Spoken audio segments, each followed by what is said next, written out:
कातना ले पढ़ल बाड़ू? चौथा तक। ओकरा बाद कहा न गइलू? गर्मी के छुट्टी हो गई। ओकरा बाद फिर बारिश आ गई। अब ओकरा बाद जाड़ा के छुट्टी हो गई। फिर ओकरा बाद फिर फगुन आ गई। फिर ओकरा बाद रे इतना छुट्टी मरनी नु कि पढ़े के आदतें छूट गई।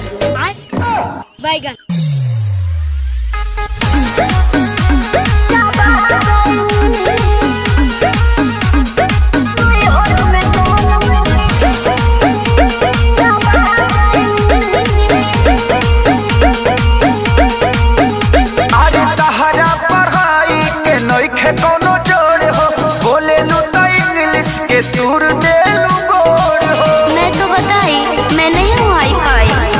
अरे तहरा पढ़ाई के नइखे कोनो जोड़ हो बोले लू तो इंग्लिश के तूर दे लू गोड़ हो। का चाहतनी जी? ऐसन भाषा से हम पगला गइनी पगला गइनी। सुनी बेच कापे किताब भोजा खा गइनी।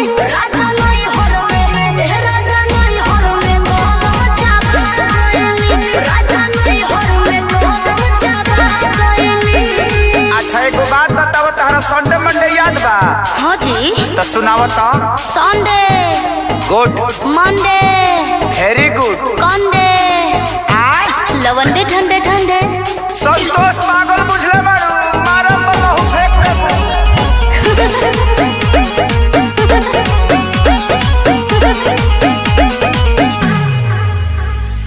अनपढ़ के तू ताला कहलू एजेंसी रह तू पढ़ल होई ते आशा में वैकेंसी। भोक भोक बुततला हम पढ़े घरे दिया पिया पिया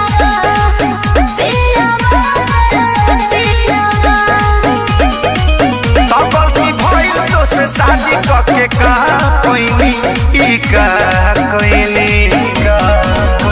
बेच कापे किताब भोजा खा गइनी। राजा नहीं हर में राजा नहीं हर में कोनो चाबा गइनी।